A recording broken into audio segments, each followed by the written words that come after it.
السلام عليكم ورحمة الله وبركاته. نحمده ونستعينه ونستغفره ونؤمن به ونتوكل عليه ونعوذ بالله من شرور أنفسنا ومن سيئات أعمالنا. من يهد الله فلا مضل له ومن يضلله فلا هادي له، ونشهد أن لا إله إلا الله وحده لا شريك له، ونشهد أن سيدنا ونبينا ومولانا محمدًا عبده ورسوله الذي أرسله بالحق بشيرا ونذيرا وداعيا إلى الله بإذنه وسراجا منيرا. فقد قال الله تعالى في كلامه المجيد وفرقانه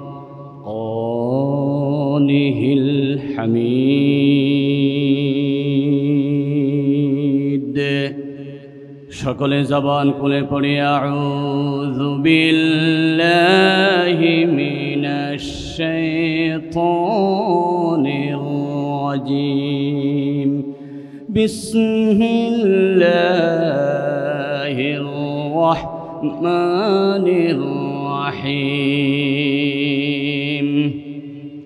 ইন্নাল্লাহা ওয়া মালাইকাতাহু يصلون على النبي يا أيها الذين آمنوا صلوا عليه وسلموا تسليما. اللهم صل على سيدنا مولانا محمد وعلى آل سيدنا مولانا محمد. اللهم صل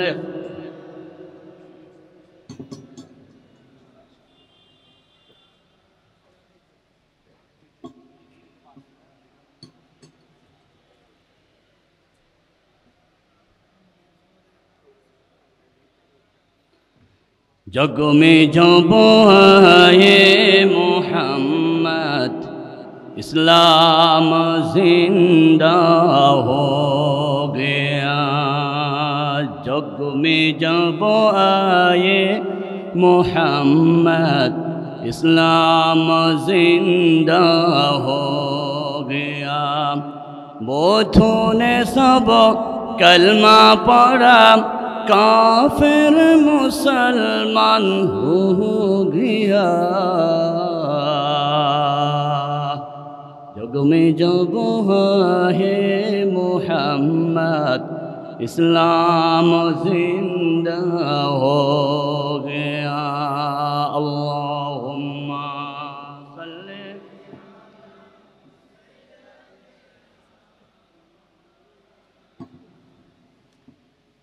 وعلى آل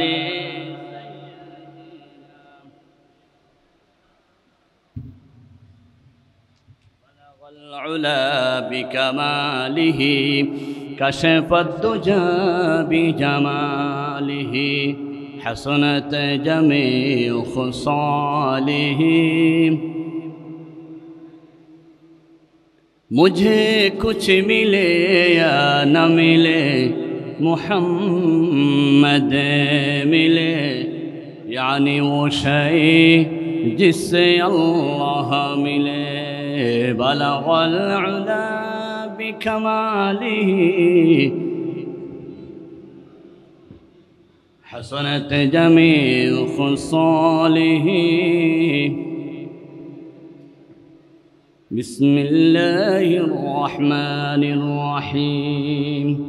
وإنك لعلى خلق عظيم وقال رسول الله صلى الله عليه وسلم بعثت لأتمم مكارم الأخلاق صدق الله مولانا العظيم আদিয়া বলেন আমার আরেকটা সন্তান আছে বিশ্বনবী ওই সন্তানের কল্যাণ করার জন্য একটা দুধে মুখ দিয়েছে আরেক দুধে মুখ দেয় নাই দুধের শিশু কল্যাণ করা শুরু করে দিয়েছেন সুবহানাল্লাহ বলেন দ্বিতীয় আরেকটা ব্যাখ্যা হলো নবীজি ডান দুধটা খেয়েছেন বাম দুধ খান নাই হালিমার ঘরে তার ব্যাখ্যা রাসূলকে প্রশ্ন করা হলো রাসূল বলেন কুল বিয়ামিনি খুজ বিয়ামিনি ধরো ডান হাতে খাও ডান হাতে কারণ বাম হাতে খায় শয়তানরা কারা শয়তানরা আল্লাহ রাব্বুল আলামিন কোরআন শরীফে বলেন ফা আসহাবুল ইয়ামিনি মা আসহাবুল ইয়ামিন ওয়া আসহাবুশ শিমালি মা আসহাবুশ শিমাল ডানপন্থীরা ডান পথে জান্নাতে যাবে বামপন্থীরা জাহান্নামে যাবে আমরা কি ডানপন্থী হতে চাই নাকি বামপন্থী হতে চাই কোন মুসলমানের পক্ষে বাম রাজনীতি করা জায়েজ নাই বাম রাজনীতি করা হারাম যারা বাম রাজনীতি করে তারা বাম পাশে জাহান্নামে যাবে যাবে যাবে কোনো সন্দেহ নাই বলুন দেখি জান্নাত ডান পাশে না বাম পাশে আমরা কি জান্নাতে যেতে চাই নাকি জাহান্নামে যেতে চাই জান্নাতে যেতে চাইলে কোন দল করতে হবে ডান দল বলেন কোন দল ডান দল বাম দল করা হারাম মুসলমানদের জন্য উলামায়ে কেরাম বলেন ওই জনসভায় ওই মিছিলে ওই মিটিংয়ে যাওয়া মুসলমানদের জন্য হারাম যেই মিছিলে নারায়ে তাকবীর আল্লাহর নামে স্লোগান দেওয়া হয় না যেই মিছিলে ব্যক্তির নামে স্লোগান হয় সেটা মানুষের জন্য জায়েজ হতে পারে না মানুষ তো রাজনীতি করবে আল্লাহর জন্য মানুষ নামাজ পড়বে আল্লাহর জন্য রোজা রাখবে আল্লাহর জন্য জীবনের সব কিছু হবে কার জন্য ইন্না সালাতি ওয়া নুসুকি ওয়া মাহইয়ায়া ওয়া মামাতি লিল্লাহি রাব্বিল আলামিন জীবনের সবকিছু নামাজ রোজা হজ যাকাত কার জন্য হবে এক একটা আমাদেরকে শিক্ষা নিতে হবে তাহলে রাসূল ডান দুধ পান করেছেন বাম দুধ নবীজি আবার সন্তানের জন্য শিশুদের জন্য কল্যাণ করেছেন কেমনে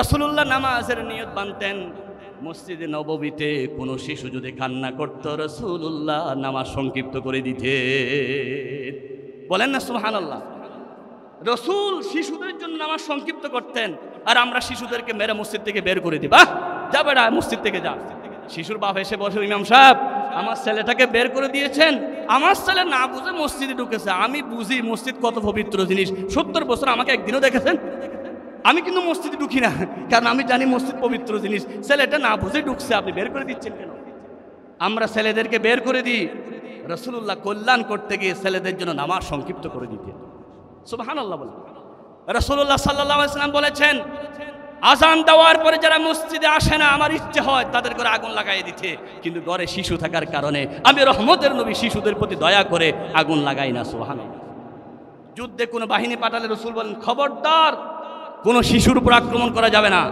কোনো নারীর উপর আক্রমণ করা যাবে না কোনো গাছপালা ধ্বংস করা যাবে না রাসূলের জীবনে যত যুদ্ধ হয়েছে 87টা যুদ্ধ 29টা যুদ্ধে প্রায় রাসূল নিজে সেনাপতির মতো ছিলেন সব যুদ্ধ মিলে যা নিহত হয়েছে আহত হয়েছে সবগুলো মিলে পৃথিবীতে একটা যুদ্ধ তার চেয়ে তার কোটি গুণ বেশি হয় কারণ রাসূলুল্লাহ সাল্লাল্লাহু আলাইহি সাল্লাম সমস্ত যুদ্ধ ছিল আত্মরক্ষামূলক একটা আক্রমণাত্মক ছিল না সুবহানাল্লাহ রাসূল করিম সাল্লাল্লাহু আলাইহি সাল্লাম যুবকদের জন্য কল্যাণ করতে গিয়ে সময় যেহেতু কম অনেক কথা আমাকে বলতে হবে আল্লাহ নবী যুবকদের জন্য কল্যাণ করতে গিয়ে হিলফুল ফুজুল সমিতি গঠন করেছেন কি সমিতি আমরাও রাসূলের সুন্নত পালন করতে গিয়ে হিলফুল ফুজুলের পরিবর্তে জনকল্যাণ সমিতি গঠন করেছি সুন্নত পালন করার জন্য সুবহানাল্লাহ বলেন না শুধু নামাজ পড়া সুন্নত নয় রোজা রাখা সুন্নত নয় আমার নবী যা করেছেন সেগুলো করা সুন্নত রাসূল সমিতি করেছিলেন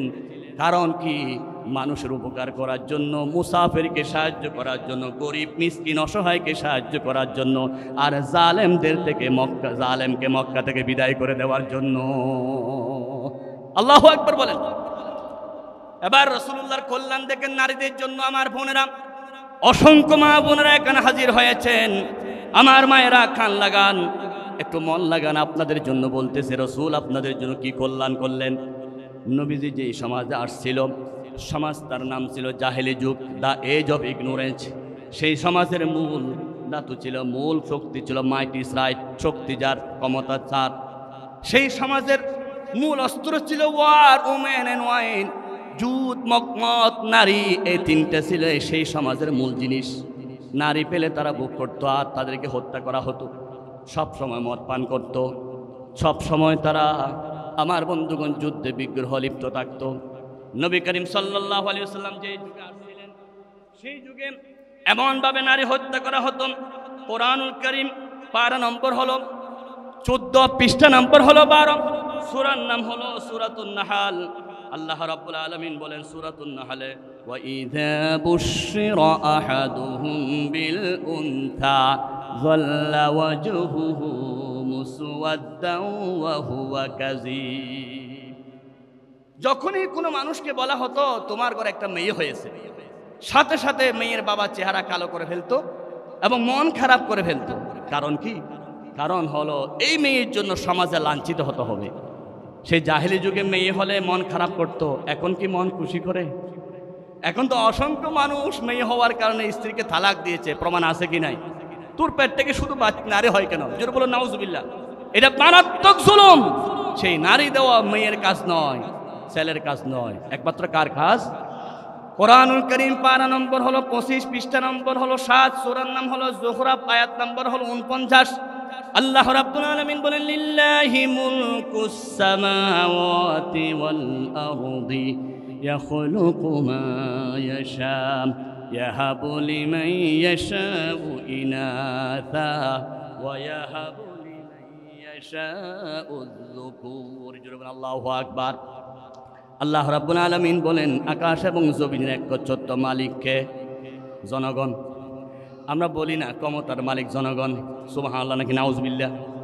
জনগণ যদি ক্ষমতার মালিক হতো, লিবিয়ার গাদ্দাফি অনেক বছর ক্ষমতায় থেকে শেষ পর্যন্ত তাকে বেইজ্জত হয়ে পালাতে হতো না, ঠিক কিনা? জনগণ যদি ক্ষমতার মালিক হলো, 10 বছরে 9 বছরে রাজা হয়ে 10 বছরের সাজা ভোগ করতে হতো না, ঠিক কিনা বলেন? তাহলে ক্ষমতার মালিককে আর বেশি নিচ্ছি না, বাহির দূরে যাচ্ছি না, সবাই বুঝতেছেন। আল্লাহ রাব্বুল আলামিন সকল ক্ষমতার মালিক। আল্লাহ যাকে চায় মেয়ে সন্তান দেন, যাকে চায় ছেলে সন্তান দে। আল্লাহ রাব্বুল আলামিনের এই আয়াতের তাফসীর লিখতে গিয়ে হাফেজ ইমাদউদ্দিন ইবনে কাসীর রাহমাতুল্লাহ আলাইহি বলেন, আল্লাহ যেহেতু এখানে নারীর কথা আগে বলেছেন, যেই পরিবারে নারী হয় সেই পরিবারটা আল্লাহর কাছে বেশি পছন্দনীয় হয়। সুবহানাল্লাহ কয়েক জোরে বলেছেন, বাকিরা বলতে হুজুর আপনার পক্ষে আমরা নাই। যারা যারা নারীর পক্ষে আছেন বলুন না সুবহানাল্লাহ।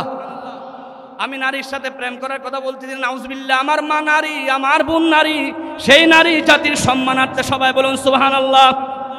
নারী হলে খুশি হয় কে? হাদিস সাক্ষী, রাসূল বলেছেন যে ঘরে একটা নারী জন্ম নেয় সেই ঘরে আল্লাহ একটা ফেরেশতা পাঠাইয়া দেয়, আর ফেরেশতা বলেন, আসসালামু আলাইকুম ইয়া আহলাল বাইত, হে ঘরওয়ালা তোমার প্রতি আল্লাহ শান্তি বর্ষিত হোক। তোমার ঘরে নারী হয়েছে, এই নারীকে আদর করো, সোহাগ করো। এই নারীকে তুমি বোঝা মনে করিও না, এই নারী তোমাকে জান্নাতে নিয়ে যাওয়ার জন্য সহযোগিতা হবে। সুবহানাল্লাহ। হাদিস শুনুন, ক্বালা রাসূলুল্লাহি সাল্লাল্লাহু আলাইহি ওয়াসাল্লাম, মান কানাত লাহু উনসা ফালাম ইয়াদিহা ওয়া লাম ইউহিনহা ওয়া লাম ইউসির আলাইহা ইয়ানি আয-যুকুরা দাখালাহুল্লাহুল জান্নাহ। রাসূল বলেছেন, একটা মেয়ে যার হলো, সেই মেয়েটাকে বুঝা মনে করে না, আদর করেছে, সোহাগ করেছে, কিয়ামতের দিন এই মেয়েটা বাবার জন্য, মায়ের জন্য জান্নাতে যাওয়ার উসিলা হবে। সুবহানাল্লাহ। আরেকজন 2টা মেয়ের মালিক ছিল, মন খারাপ করেছে, রহমতের নবী বুঝে ফেলেছেন। রাসূল ঘোষণা করলেন, মান আলা জারিয়াতাইনি হাত্তা তাবলুগা, যার 2টা মেয়ে আছে অথবা 2টা বোন আছে, বোন এবং মেয়েদেরকে লালন পালন করলো, কিয়ামতের দিন 2 বোনের কারণে, 2 মেয়ের কারণে 2টা জান্নাতের মালিক হবে। 3টা মেয়ের মালিক মন খারাপ করেছে, দয়াল নবী কাউকে বাদ দেয় নাই। রাসূল বলেছেন, মান কুন্না লাহু সালাসু বানাত, যার 3টা মেয়ে আছে সেও জান্নাতে চলে যাবে। সুবহানাল্লাহ। 4টা মেয়ের বাবা মন খারাপ করতে পারে, দয়াল নবী বলেছেন মান কুন্না লাহু আরবাউ বানাত, যার 4টা মেয়ে আছে সে রাসূলের সাথে জান্নাতে যাবে। আল্লাহু আকবার। একটা ছেলের মেয়ে ঘোষণা না কেউ দেখাইতে পারবেন না। মেয়ের নামে আল্লাহ আলাদা সূরা দিয়েছেন। মা বোনেরা সূরা মারিয়াম পড়ুন, শুধু মেয়ের নামে সূরা, সুবহানাল্লাহ। মেয়ের জন্য আল্লাহ সূরা দিলেন। বিবি ফেরাউনের কথা কি সুন্দর করে আল্লাহ কোরআন শরীফে ঘোষণা করলেন, ওয়াদারাবাল্লাহু মাসালান লিল্লাযীনা আমানু ইমরাআতা ফিরআউন। এই ফেরাউনের স্ত্রী একজন মেয়ে, তার জন্য আল্লাহ দুনিয়ায় থাকতে জান্নাত রেডি করেন। একজন মেয়ে হয়ে দুনিয়া থেকে জান্নাত দেখে দেখে আল্লাহর কাছে চলে গেলে, সুবহানাল্লাহ বলেন না। একটা হাদিস দেখাতে পারবে না, কোরআন দেখাতে পারবে না কোনো পুরুষ জান্নাত দেখে দেখে আল্লাহর কাছে চলে গেলেন, কিন্তু মেয়ের ব্যাপারে আছে। সুবহানাল্লাহ। বিশাল একটা সূরা দিলেন, সূরাতুন নিসা। মেয়েদের সম্পদ কিভাবে দিতে হবে, বিবাহ কিভাবে দিতে হবে। আমার মায়েরা, ইসলাম আপনাদেরকে যে অধিকার দিয়েছে পৃথিবীর কোন ধর্ম দিতে পারে নাই, পারে নাই, পারে নাই। ইসলাম বলেছে মেয়ে হলেই রহমত নাজিল হওয়া শুরু, মেয়ে হলেই জান্নাতের দরজা খোলা। শুধু তাই নয়, স্বামী স্ত্রী দুইজনের চাহিদা আছে। স্ত্রীর স্বামী দরকার, স্বামীর স্ত্রী দরকার, কিন্তু আল্লাহ মেয়েকে অগ্রাধিকার দিতে বলতে গিয়ে বলেন আগে নারী থেকে অনুমতি নাও। নারী যদি রাজি থাকে এই বিবাহ শুদ্ধ হবে না, শুদ্ধ হবে না। সুবহানাল্লাহ। আরো শুনবেন, নারীর স্বামীর স্ত্রী দরকার, স্ত্রীর স্বামী দরকার। আল্লাহ বলেন সকল স্বামীকে বিবাহ করার সময় স্ত্রীকে লক্ষ লক্ষ টাকা মহরানা আদায় করতে হবে। সুবহানাল্লাহ। মহরানা আদায় করা মনে হয় নফল, সেজন্য সুবহানাল্লাহ আপনারা আসতে বলতেছেন, আমি জানি অধিকাংশ মানুষ মহরানা আদায় করে না, সেজন্য মহরানার ক্ষেত্রে সুবহানাল্লাহ খুব নরম। যদি বৈরাতের দাওয়াত দিই সুবহানাল্লাহ খুব জোরে হবে। একজনকে দাওয়াত দিই 2-3 জনকে নিয়ে যায়, ভাই বন্ধু চলো অমুক ক্লাবে দাওয়াত আছে, খেতে যায়। রাসূল বলেছেন বিনা দাওয়াতে যারা খেতে গেল কিয়ামতের দিন তাদেরকে চুর করে ডাকাত করে তোলা হবে। ঠিক কি না? আপনি যাচ্ছেন হারাম খেতে, বৈরাত খেতে, আবার 2-3 জন ডেকে নিচ্ছেন, আপনার বাবারা সম্পদ নাকি? আমার ভাইয়েরা, সেই জন্য মহারানা সুন্নত নফল নয়, মহারানা কি? আরো জোরে, যারা ফরজ বলে না মনে হয় তারা স্বীকার করতেছে না, সবাই বলুন কি ফরজ হয় কিভাবে? ভাইয়েরা, দুনিয়াতে জায়গা কিনতে চাইলে আরএস দেখেন, বিএস দেখেন, দেখেন কিনা, নামজারি আছে কিনা দেখেন। ইসলামের আমল দেখতে হলে, জান্নাত পেতে চাইলে কোন আমল দেখতে গেলে সেই আমলটা কোরআনে আছে কিনা, হাদিসে আছে কিনা দেখতে হবে। কোরআন হাদিস ছাড়া কোনো আমল আমরা গ্রহণ করতে পারি না। সেজন্য আল্লাহ রাব্বুল আলামিন বলেন ফাআতুহুন্না উজুরাহুন্না ফারিদা। তোমার জন্য বাধ্যতামূলক হচ্ছে মহিলাদের মহারানা আদায় করা। মহিলাদের সম্মান কে দিয়েছে? ইসলাম দিয়েছে, কোনো সন্দেহ নাই। সমান অধিকারের নাম দিয়ে আজকে মহিলাদেরকে যারা ঘর থেকে বের করে দেয়, তাদের একটা দৃষ্টান্ত শুনুন। রিকশার মধ্যে টিউব আছে, টায়ার আছে, আছে কি নাই? বলেন আছে কি নাই? টায়ারটা বাহিরে থেকে, টিউবটা ভিতরে থাকে, কারণ টিউব নরম। টিউব ভিতরে, টায়ার বাহিরে, দুইজনে সমান অধিকার যুদ্ধ করলো। টায়ার বলতেছে সারাক্ষণ আমরা বাহিরে থাকবো, তুমি সারাক্ষণ ভিতরে থাকবে, হবে না। কি করতে হবে? 1 সপ্তাহ আমি বাহিরে থাকবো, আরেক সপ্তাহ তুমি বাহিরে থাকবো। 1 সপ্তাহ টায়ার বাহিরে, টিউব ভিতরে, গাড়ি সুন্দর চলেছে। 2য় সপ্তাহে যখন টিউবটা বাহিরে দিল, টায়ারটা যখন ভিতরে দিল, পাথর একটা লাগার সাথে সাথে সব শেষ। ঠিক কিনা? পুরুষ এবং নারীর মধ্যে দৃষ্টান্ত হলো টায়ার এবং টিউব। আল্লাহ রাব্বুল আলামিন নারীকে রানীর মর্যাদা দিয়ে ঘরে রেখে খাওয়াবেন। তুমি ছুটো, বাবার হোটেলে খাবা। বিবাহ হয়েছে, স্বামীর হোটেলে খাবা। এরপরে তোমার ছেলে মেয়ে হয়েছে, সন্তানরা তোমাকে রানীর মর্যাদা দিয়ে খাওয়াবে। ঠিক কিনা? তাহলে নারীর কি মর্যাদা আল্লাহ দিয়েছেন? যা কিছু হবে নারীরা ঘরে বসে বসে খাবে। যদি ছেলে নাই, বাবা নাই, আত্মীয় স্বজন নাই, সরকার বাধ্য সেই নারীর সমস্ত কিছু দিতে। সুবহানাল্লাহ। রাসূল করিম সাল্লাল্লাহু আলাইহি ওয়াসাল্লামের দুনিয়া থেকে যাওয়ার পর আবু বকর সিদ্দিক রাদিয়াল্লাহু তাআলা আনহু প্রেসিডেন্ট হলেন। মদিনার পাশে একজন নারী, বুড়ি মহিলার ঘরকে ঝাড়ু দিবে, বাজারকে করবে, এটা সিলেক্ট করা হচ্ছে। শেষ পর্যন্ত ওমরের নাম আসলো। ওমর রাদিয়াল্লাহু তাআলা আনহু লিস্টেড অনুযায়ী তারপরের দিন সকাল 8টায় যখন বুড়ি মহিলার ঘর ঝাড়ু দিতে গেলেন, বুড়ি মহিলা বলতেছে আপনি আসার আগেই তো একজনে আমার ঘর ঝাড়ু দিয়ে গেছে, আমার সব প্রয়োজনগুলো পূরণ করে দিয়েছেন। সুবহানাল্লাহ। ওমর রাদিয়াল্লাহু তাআলা আনহু তারপরের দিন সকালে ফজরের নামাজ পড়ে গেলেন। বুড়ি মহিলা বলে আজকেও তো দিয়ে ফেলছে, তারপরের দিন তিনি আযান দেওয়ার পরে ফজর আগে যাচ্ছেন। এমন সময় দেখতেছে মুসলমানদের খলিফা হযরত আবু বকর সিদ্দিক রাদিয়াল্লাহু তাআলা আনহু ওই ঘর থেকে বের হচ্ছে। হযরত ওমর আবু বকরকে ধরে বললেন, আবু বকর, তুমি রাষ্ট্রপ্রধান হয়ে একজন বুড়ির ঘরে সেবা করার জন্য আসছো, তুমি না আমাকে দায়িত্ব দিয়েছো, আমি কি জবাব দেব? হযরত আবু বকর বলে, ওমর, আমি এখন প্রেসিডেন্ট, যদি বুড়ি মহিলা নয় মক্কা মদিনায় কোনো একজন মানুষ যদি কষ্ট পায়, কিয়ামতের দিন আমি আবু বকরের বিরুদ্ধে মামলা দিবে, তোমার বিরুদ্ধে দিবে না, আমাকে আসামি হতে হবে। সেজন্য আমি তাহাজ্জুদ পড়ার আগে আমার বুড়ি মহিলার কি লাগবে না লাগে সব আমি প্রয়োজন পূরণ করে দিই। এমন যদি হতো আমার দেশের শাসক হতো আবু বকরের মতো, হতো ওমরেরই মতো। সেজন্য আমরা বলি সৎ লোকের শাসন চাই, ঠিক কিনা বলেন? ভালো লোকের শাসন হতে হবে। ভালো লোক যদি মেম্বার হয়, আমার বন্ধুগণ এলাকার লোক কষ্ট পাবে না। চরিত্রবান যদি চেয়ারম্যান হয়, ইউনিয়নের লোক কষ্ট পাবে না। ক্যারেক্টার সার্টিফিকেট নিতে 200 টাকা নিবে না, ঠিক কিনা? ক্যারেক্টার চরিত্রবান যদি এমপি হয়, পুরা এলাকার লোক ক্ষতি হবে না। চরিত্রবান লোক যদি মন্ত্রী হয়, পুরা দেশ নিরাপদ থাকবে। আর যদি চরিত্রবান লোক সংসদে যায়, সেই সংসদ ভবনে আল্লাহর কোরআনের কথা বলবে, ঠিক কিনা বলেন? আমার ভাইয়েরা, নারীদের জন্য কি মর্যাদা দিচ্ছে। একজন বুড়ি মহিলার ঘর ঝাড়ু দেওয়ার জন্য প্রেসিডেন্ট চলে যাচ্ছে। এর চাইতে নারীর সম্মান, নারীর অধিকার কে দিবে? পৃথিবীর আর কোন রাষ্ট্রপতি দিতে পারে নাই, রাসূল যা দিয়েছেন। রাসূল করিম সাল্লাল্লাহু আলাইহি ওয়াসাল্লাম বলেছেন, হাদিস শুনুন, নবীজির কাছে একজন সাহাবী এসে বলেন, হুজুর, আপনি বলেছেন ইসলাম কবুল করলে সব গুনাহ ক্ষমা হয়ে যায়। আল ইসলামু ইয়াহদিমু মা কানা ক্বাবলাহু। নবীরে, আমি এমন একটা গুনাহ করেছি, মনে হয় আমার গুনাহ ক্ষমা হবে না। নবী বলেছেন, আশরাকতা বিল্লাহ, তুমি কি শিরিক করেছ? আকাতালতা নাফসান, তুমি কি মানুষ হত্যা করেছ? এই কথা বলার সাথে সাথে রাসূল করিম সাল্লাল্লাহু আলাইহি ওয়াসাল্লাম প্রশ্ন করলেন, সাহাবী চোখের পানি ফেললেন, হুজুর, আমি শিরিক করেছি, তওবা করেছি, অপরাধ করেছি, যে অপরাধ মনে হয় তওবা করলে ক্ষমা হবে না। ইয়া রাসূলুল্লাহ, আমি বাহিরে ছিলাম, আমার স্ত্রী গর্ভবতী হলো, আমার স্ত্রী আমাকে বলল আমার সন্তান সম্ভাবনা, কিছুদিন পরে সন্তান হবে। আমি আমার স্ত্রীকে বললাম, সন্তান হলে, ছেলে হলে রেখে দিবা, মেয়ে হলে খুন করে ফেলবা। জোরে বলুন নাউজুবিল্লাহ। আমার ভাইয়েরা একটু মন লাগান, মা বোনরা একটু মন খান দিয়ে শুনুন। পৃথিবীতে অসংখ্য পুরুষ আছে, বিবাহ শাদী করার পরে সন্তান পেলে চলে যেতে পারে, কিন্তু কোনো মা একটা সন্তান পেলে চলে যায় না। হাজার হাজার মা আছে, সন্তানের চেহারা দেখে যৌবনত্ব মিটিয়ে দেয়, ঠিক কিনা?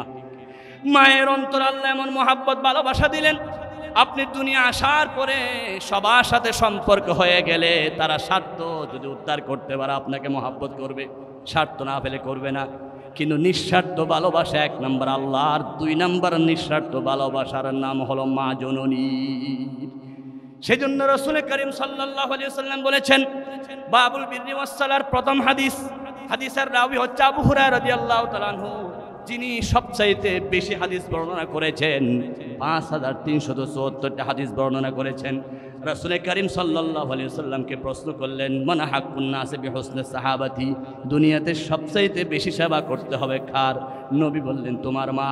তারপরে কে? তোমার মা। তারপরে কে? তোমার মা। আপনারা জানেন, সবাই বলুন, মায়ের মর্যাদা কয় গুণ বেশি? আরো জোরে। 3টা কারণ। 1 নম্বর কারণ হলো মায়ের পেটের মধ্যে সন্তান 3টা পর্দা ভিতর থাকে। কয়টা পর্দা? ফি যুলুমাতিন সালাস, কোরআন শরীফে আছে।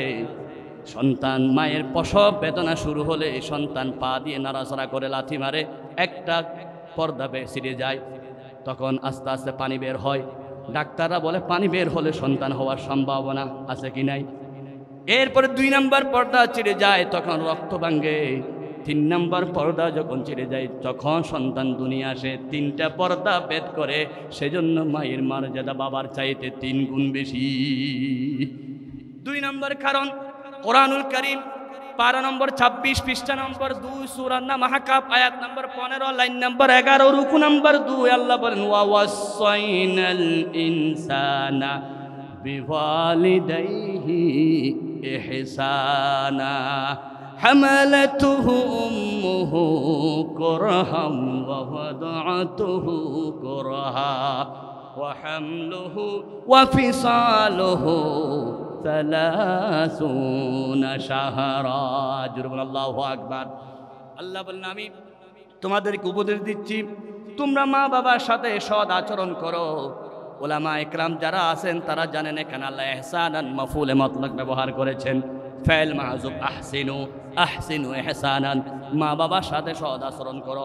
বিশেষ করে তোমার মা, এক নাম্বার কারণ দীর্ঘ 10 মাস তোমার মা তোমাকে পেটে রেখেছে। ওই 10 মাস পেটে রাখা অবস্থায় মা কত কষ্ট পেয়েছে ভুক্তভোগী মা ছাড়া কেউ জানে না। আমার হাতে একটা কিশোর বক্স দেখেন, কিসের বক্স? কিছুক্ষণ পরে এই বক্সটা ডান হাত থেকে বাম হাতে নিব, বাম হাত থেকে ডান হাতে নিব। বাজার থেকে বাজার আনার সময় হাত পরিবর্তন করি কিনা? কিন্তু আমার মা, আপনার মা 10 মাস সন্তানকে পেটে নিয়েছে, পেট পরিবর্তন করার সুযোগ পাই নাই। সন্তানকে পেটে নিয়ে বাথরুমে যেতে হয়, সন্তানকে পেটে নিয়ে বাথরুমে, সন্তানকে পেটে নিয়ে হাজারো সংসারের কাজ করতে হয়। এমনকি গ্রামে গঞ্জে গড়া কলসি পর্যন্ত খাতে নিতে হয়। কত কষ্ট আমার বুয়া মা বোনদের করতে হয়। আল্লাহ রাব্বুল আলামিন বলেছেন হামালাতু উম্মুহু কুরহা, তোমার মা এত কষ্ট করে, তুমি সন্তান পেটে থাকা অবস্থায় মা জননীর পেটে তুমি লাথি দাও, গুথা দাও, কত কষ্ট দাও। বিজ্ঞানীরা গবেষণা করেন কোনো মা সন্তানকে পেটে নিলে 2টা কাজ। 1 নাম্বার মায়ের মাসিক অসুখ বন্ধ হয়ে যায় কিনা? তার কারণ হলো কি? কারণ হলো আল্লাহ মায়ের রক্তগুলো সন্তানকে দিলেন, সন্তানকে নাভির তারের মাধ্যমে সন্তানকে আল্লাহ খাওয়াচ্ছেন। তুমি জন্ম হওয়ার আগেই তোমার মায়ের রক্তকে তুমি মানুষ হয়েছ। সুবহানাল্লাহ বলেন। সুতরাং মায়ের সাথে বেয়াদবি করবা না। 2 নাম্বার, 10 মাস সন্তান পেটে থাকা অবস্থায় আল্লাহ মা শরীর নাপাক বানায় না, কারণ মা দীর্ঘদিন নামাজ পড়বে। যদি নাপাক হয় নামাজ বন্ধ হয়ে যাবে, সন্তান বেনামাজি হয়ে যাবে। সেজন্য 10 মাস পেটে থাকা অবস্থায় একদিনও মাসিক রোগ হয় না, সন্তান যাতে একদিনও নামাজ কজা না করে। সুবহানাল্লাহ। এরপর আরো কারণ হলো মা সন্তানকে পেটে নিয়ে যখন রুকুতে যায়, সন্তানও রুকু যায়, মা যখন সিজদা যায়, সন্তানও সিজদায় চলে যায়। সুবহানাল্লাহ বলেন। আমার ভাইয়েরা ভালো করে খেয়াল করুন, একজন সন্তান, মা সন্তানকে পেটে নিয়ে গর্ভবতী অবস্থায় সন্তান রুকু যায়, সন্তানও সিজদা যায়, যেতে যেতে সন্তানের মাথা নিচু হয়ে যায়। নামাজি মহিলা যারা, তাদেরকে অপারেশন লাগে না, মাথা নিচু হয়ে যাওয়ার কারণে বিনা অপারেশনে নামাজি মহিলার সন্তান হয়ে যায়। সুবহানাল্লাহ বলেন না? কারণ আমাদের একটা সন্তান হতে লক্ষ লক্ষ টাকা দিতে হয় কিনা? অথচ এক এক জায়গায় দেখেন এক একটা ইমাম সাহেবের মুয়াজ্জিনের 7-8টা ছেলে। আমি গতকাল একজনের কথা শুনেছি, 8টা মেয়ে 2টা ছেলে। মুহাদ্দিস সাহেব, নাম বলে আপনারা চিনবেন, অবশ্যই চিনবেন। কেন? তার কারণ হলো আল্লাহ রাব্বুল আলামিন এর নেয়ামত, আল্লাহ জিকির বেশি করবে, নবীর দরুদ বেশি পড়বে। হাদিস সাক্ষী, রাসূল বলেছেন তোমাদের সন্তান বেশি হলে কিয়ামতের দিন আমি অহংকার করতে পারবো। সুবহানাল্লাহ। আমি জানি আপনারা সুবহানাল্লাহ আসতে বলবেন, কারণ বাট কন্ট্রোলের যুক্ত, সুবহানাল্লাহ বলবেন না। তারপর আমাকে কোরআনের মেসেজটা আপনাদেরকে দিতে হচ্ছে। আমার ভাইয়েরা, রাসূল করিম সাল্লাল্লাহু আলাইহি সাল্লামের সুন্নত মানার কারণে ইমাম মুয়াজ্জিন 2-4টা 10টা সন্তান হয়ে যায়, অপারেশন লাগে না। আর বড় বড় পয়সাওয়ালা একটা সন্তান 2 লাখ টাকা হাসপাতালে দিয়ে আসতে হচ্ছে। তার কারণ কি? নিজেও নামাজ পড়ে না, স্ত্রীদেরকেও নামাজের জন্য বাধ্য করে না। সুবহানাল্লাহ। এবার হলো বলুন না সুবহানাল্লাহ। আমি জন্ম নিয়ন্ত্রণের বিরুদ্ধে বলতে নামাজের কথা বলতেছি। একজন নামাজি মহিলা সন্তানকে পেটে নিয়ে যদি নামাজ পড়ে, সন্তানও কি হয়? নামাজি হয়। বলুন না সুবহানাল্লাহ। একজন পর্দানসীন মহিলার সন্তান কোনোদিন চোর, ডাকাত, পিচ্চি, জাহাঙ্গীর হতে পারে না। পর্দানসীন মহিলার সন্তান সন্ত্রাসী হতে পারে না, মায়ের গায়ে হাত তুলতে পারে না, বাবার গায়ে হাত তুলতে পারে না।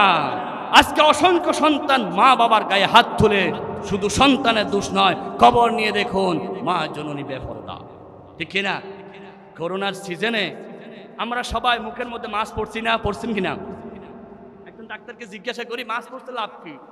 তো বলে যে মাস্ক পরলে লাভ হলো ভিতরে ধুলাবালি যায় না, ভিতরে জীবাণু যায় না। তো একটা 2 ইঞ্চি মাস্ক পরলে যদি জীবাণু থেকে, ধুলাবালি থেকে মুক্তি পাওয়া যায়, আমার মা বোনেরা, আপনার পুরো চেহারা যদি মাস্ক পরেন, পর্দা পরেন, আপনার পুরো চেহারাটা নিরাপদ থাকবে। ঠিক কিনা বলেন? আমরা মাস্কের গুরুত্ব বুঝলাম, কিন্তু পর্দার গুরুত্ব বুঝতেছি না। ঠিক কিনা বলেন আমার বন্ধুগণ? তাহলে একজন মহিলার কি মর্যাদা? আমার ভাইয়েরা, এই মহিলা মায়ের পেটে থাকা অবস্থায় সন্তানের জন্য কষ্ট করেছেন। ডেলিভারির দিন কি কষ্ট করে, ডাক্তাররা বলে 47% ইউনিট ব্যথা হয় 20টি হাড্ডি ভাঙলে, কিন্তু সন্তান জন্ম হওয়ার সময় 56% ব্যথা। মা সব সহ্য করে। শুধু তাই নয়, এই ব্যথার কারণে আল্লাহ রাব্বুল আলামিন বলেছেন মায়ের সাথে বেয়াদবি করবা না। 3 নাম্বার, সন্তানকে 2 বছর 2.5 বছর মা দুধ পান করায়। আল্লাহ রাব্বুল আলামিন বলেন ওই সন্তান তুমি বুকের দুধ এর গুণ পরিশোধ করতে পারবে না, বুকের চামড়া দিয়ে যদি মায়ের জুতা সিলাইয়া দাও। আল্লাহর পরে নবী আমার, তারপরে মা জননী, মাঝে আমার নয়নের মনি। আল্লাহু আকবার। তাহলে 3টা কষ্টের কারণে, পেটে রাখার কষ্ট, ডেলিভারির কষ্ট, দুধ খাওয়ার কষ্ট, 3টা কষ্টের কারণে বাবার চাইতে মায়ের মর্যাদা কয় গুণ বেশি?